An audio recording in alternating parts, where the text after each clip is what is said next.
喺香港有個人坐擁3000億資產，但係差唔多冇人識得佢樣。佢名下一座購物中心，一年單係收租就收埋過百億，淨係香奈兒一個牌子，每年俾佢嘅租金就高達1億。好多上市公司辛辛苦苦捱足1年，淨利潤都唔到呢個數，而佢淨係坐喺度收租。咁一個吸金巨獸背後嘅老闆，卻低調到幾乎令人唔記得佢存在。佢基本上唔受訪，唔見緋聞，喺一個八卦漫天、狗仔隊無孔不入嘅城市度，能夠做到咁程度嘅隱身，本身就係一種本事。呢個神秘嘅老闆叫吳宗權，佢係世界船王包玉剛嘅外孫，老豆係吳光正，36歲接班，係當時香港5大華資地產商入面最年輕嘅董事會主席。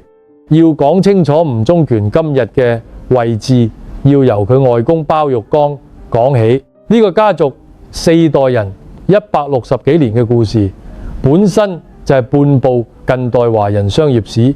包玉剛1918年喺浙江寧波中包村出世，係家裏第3個仔女。老豆長年喺漢口開鞋鋪，喺屋企嘅時間唔多。寧波呢個地方自古就出商人，寧波幫喺近代中國商業史上係個響當當嘅名號。包玉剛骨子裏嘅精明同闖勁，多少帶住呢片土地嘅烙印。13歲，佢去上海嘅吳淞商船專科學校讀書，一個日後要成為世界船王嘅人。後生仔嗰陣讀嘅就係商船學校，大海呢個意象似乎由好早就埋進咗佢嘅人生裏吧。19歲，佢去中央信託局嘅保險部應聘，做咗個小職員。包玉剛頭腦靈活，捱得喺金融呢行一路升，由普通職員升到銀行經理，年僅27歲就出任上海銀行副總經理。如果時局太平，佢可能就係咁喺金融界一路行落去，做個體面嘅銀行家。但係時代唔俾佢呢個機會。1948年31歲嘅包玉剛選擇離開，去香港做貿易。嗰係風雲變幻嘅年份，無數內地嘅資本同人才南下香港，包玉剛係其中一個。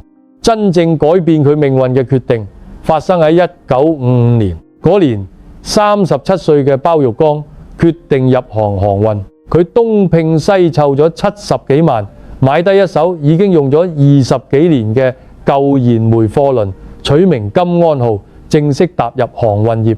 包玉剛做航運由一開始就同別人唔同，佢第一單生意係將自己隻船以長租嘅方式租俾一間日本船舶公司，讓金安號由印度往日本運煤，對方每個月俾固定租金。當時差唔多所有船老闆都係用短期出租，邊度運費高就往邊度跑，賺行情嘅差價。行情好時利潤驚人，但風險極大，運費係波動嘅。遇上市場蕭條，船租唔出去，每日嘅折舊、維護、人工都係喺燒錢。包玉剛偏偏反其道而行，揀咗長租。行內好多人恥笑佢係門外漢，話佢放住高利潤唔賺，去賺嗰啲穩穩陣陣嘅死租金。但包玉剛有自己嘅邏輯，長租雖然單次回報低，但能夠帶嚟持續穩定嘅現金流，而更關鍵嘅係穩定嘅租約，更容易攞到銀行貸款。呢係一個金融人先會有嘅諗法。有咗貸款，佢可以買更多船，船越多現金流越大，現金流越大又能撬動更多貸款，買更多船，一個滾雪球式嘅正向循環。包玉剛壓嘅唔係某一次行情，而係整個商業模式嘅穩健。1957年下半年，航運業出現蕭條，嗰啲用短期出租嘅船主慘淡收場，唔得不忍痛賣船求生。而包玉剛憑住手裏嗰啲長租合約，照樣按月收住穩定租金，安然度過咗呢場風暴。呢一仗之後，再冇人笑佢係門外漢啦。用唔到20年，包玉剛就坐上咗世界船王嘅寶座，旗下船隊總噸位喺世界10大船王入面排名第一。但真正令包玉剛顯出過人之處嘅，唔係佢點樣登上頂峰，而係佢喺頂峰時刻做出嘅一個決定。就喺包玉剛坐穩世界船王寶座嘅時候，佢已經受到咗危險。1970年代受石油危機嘅影響，全球航運業開始走下坡，運費下跌，船隻過剩，整個行業前景變得唔明朗。好多船東仲沉浸喺前幾年嘅繁榮裏，包玉剛卻已經喺度盤算撤退。佢決定縮減船隊規模，將資金投向新嘅領域。呢個動作後來被稱為棄船登陸。喺最風光嘅時候主動收縮，需要極大嘅判斷力同魄力。好多企業家敗就敗喺唔肯喺巔峰時退一步，總覺得仲能再高少少，結果被時代嘅浪頭拍翻。包玉剛做金融出身，對周期有一種本能嘅警覺。當佢將目光投向陸地嘅時候，九龍倉進入咗佢嘅視線。九龍倉當時握有香港嘅黃金地皮同優質物業，尤其係尖沙咀海旁嗰一大片土地，價值連城。邊個攞落九龍倉，邊個就等於攞到一張通往地產帝國嘅門票。但呢塊肥肉已經有人先出手啦。九龍倉當時喺英資怡和洋行手裏，李嘉誠早已悄悄喺市場上買入約2成股份，目標係控股九龍倉。兩位日後香港最頂級嘅華人富豪同時盯上咗同一塊肥肉。李嘉誠大舉買入，好快引起市場關注，驚動咗怡和。怡和何出？匯豐銀行掌門人沈貝出面勸李嘉誠收手。李嘉誠嘅業務發展仲好依賴匯豐支持，權衡之下，佢決定退一步。但李嘉誠係咩人？佢唔會白白退出。1978年8月底嘅一個下午，包玉剛同李嘉誠喺中環文華酒店一間靜靜地嘅雅閣裏碰面。呢場會面後來成咗香港商業史上著名嘅一幕。兩個人坐低嚟寒暄幾句，李嘉誠直接開口：我手裏嘅九龍倉股票你要唔要？好快，一個雙贏嘅協議秘密達成。李嘉誠將手中嘅九龍倉股票轉讓俾包玉剛，全身而退，仲賺咗一筆可觀嘅差價。作為交換，包玉剛利用自己匯豐銀行董事嘅身份，協助李嘉誠攞落和記黃報嘅控制權。李嘉誠用極少嘅訂金，撬動咗市值10幾億美元嘅和記黃報，呢後來成為長江實業版圖裏最重要嘅一塊拼圖。而包玉剛則攞到咗通往九龍倉嘅鑰匙。1978年9月，佢同二女婿吳光正一齊加入九龍倉董事局，但怡和唔會輕易認輸，雙方喺股市上展開激烈嘅收購拉鋸戰，股價被一路推高。關鍵時刻，匯豐銀行擲進嚟20幾億撐住咗包玉剛。1980年，包玉剛成功成為九龍倉控股股東，出任董事局主席，成為九龍倉歷史上第一位華人主席。呢一仗將九龍倉由英資怡和手裏奪咗過嚟，係華資財團喺香港商界嘅一次標誌性勝利。包玉剛點解揀呢個女婿嚟接地產？唔係因為裙帶，係因為佢真係睇到呢個人嘅本事。吳光正係浙江人，同包玉剛係同鄉，有紐約銀行工作經歷，對金融運作非常熟悉。喺收購九龍倉嗰一仗裏，佢全程參與，仔細分析年報，好快拿出精準建議，令包玉剛睇到呢個後生仔嘅潛力。仲有一層幾有趣，吳光正嘅老豆係建築學博士，吳光正嘅強項係資本運作，一個識建築，一個識資本。對於一個要進軍地產嘅家族嚟講，簡直係強強聯合。1991年，包玉剛辭世，吳光正全面接管地產板塊。最初接手嗰陣，嗰啲公司發展並唔好。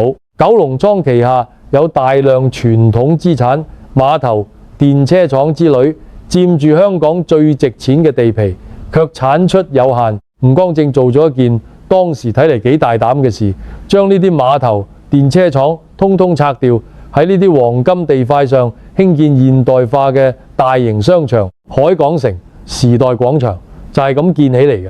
呢係一次眼光嘅勝利。吳光正睇到嘅係香港正由一個轉口貿易港轉型成一個國際消費同金融中心。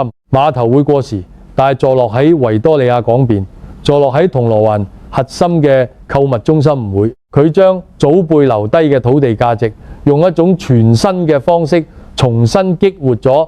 喺佢帶領下，九龍倉嘅地產業務迅猛發展，同新鴻基、新世界、長江實業等並稱香港地產巨頭。2000年起，吳光正仲帶住九龍倉進入內地市場，喺上海、重慶、成都等地複製時代廣場模式，主打寫字樓加商場嘅物業組合。2013年，吳光正夫婦一度登頂當年嘅香港浙商首富。但呢一切能夠傳落嚟，靠嘅唔只係運氣，得由1985年包玉剛嗰次安排講起。包玉剛一生只有一個原配太太，冇納妾，膝下只有4個女兒，冇兒子。喺嗰個香港富豪普遍妻妾成群嘅年代，啲本身就好罕見。佢將家族產業一分為4，大女兒同女婿繼承船運業務，而女兒包培容同女婿吳光正接手九龍倉同會德豐等地產業務。3、女兒同女婿分得貿易公司，細女同女婿則獲得一大筆現金同股權，負責投資板塊。呢個分配幾乎由根源上消除咗日後增產嘅可能。但佢更深嘅一層安排係，嗰個年代女兒出面經商唔方便，但控制權必須留喺自己人手裏。於是佢成立咗家族信託基金，規定產業最終嘅控制權掌握喺幾個女兒手中，女婿經營，女兒掌權，兩權分離，互相制衡。呢套設計體現嘅係一個頂級商人對人性嘅深刻理解。後來香港、內地幾多豪門為咗增產鬧到家破人亡，對簿公堂，而包玉剛家族幾十年來始終平穩，呢套信託架構功不可沒。2015年，吳光正卸任，將家族產業交到仔吳中權手上。嗰年，吳中權36歲，係當時香港5大華資地產商入面最年輕嘅董事會主席。中國有句老話，富不過3代，但呢句話喺吳中權身上唔啱用。佢上任之後就做咗一件大事，將九龍倉一拆為2，九龍倉置業同九龍倉集團分別獨立上市，將最優質、最穩定嘅收租資產單獨打包上市，讓佢嘅價值被市場充分睇見，同時將呢塊現金奶牛同風險更高嘅開發業務隔離開，分散風險。結果分拆之後，兩家公司嘅總市值比之前增長咗1000幾億。一個30幾歲接班嘅後生仔，用一次乾淨利落嘅資本重組，將祖輩同父輩打下嘅家業又往上推咗一層。比起財富數字，更令香港人記住吳中權嘅係另外一啲事。2011年，香港石澳泳灘一個老人家唔小心跌落海裏，吳中權啱啱路過，即刻同其他熱心市民一齊將老人家救咗上嚟。將人救上岸之後，咩都冇講就走咗。後來新聞報道出嚟，大家先知嗰個跳落水救人嘅後生仔竟然係九龍倉嘅老闆。疫情期間，佢名下商場嘅租金收入大幅下跌，市值蒸發咗幾百億。但香港第5波疫情嚟臨時，佢仍然捐出咗500萬。將呢個家族4代人嘅故事由頭睇一遍，你會發現佢哋打破富不過3代，靠嘅唔係運氣，而係一種代代相傳嘅嘢。包玉剛由一手舊貨輪起家，靠嘅係金融人對周期同現金流嘅判斷力，以及喺最高處主動轉身嘅清醒。吳光正接過地產板塊，靠嘅係將舊碼頭改造成購物中心嘅眼光，同一手精準嘅資本運作。吳中權接班，靠嘅係一次令家族資產價值翻倍嘅重組，以及將全部精力聚焦喺事業上，唔被外界圈養分心嘅定力。每一代人都唔係躺喺前人嘅功勞簿上食老本，而係喺自己嘅位置上將呢個帝國又往更高嘅山峰帶咗一程。被託付嘅唔係一堆等住被分掉嘅財產，而係一份需要被經營、被延續嘅事業。如今行進尖沙咀嘅海港城，人嚟人往，燈火通明，冇幾個人會去諗呢座吸金巨獸背後藏住4代人160幾年嘅故事。但嗰啲故事早已化進咗呢片維多利亞港邊嘅土地裏，靜靜地唔聲唔聲，就好似呢個家族本身一樣，做咗但唔講。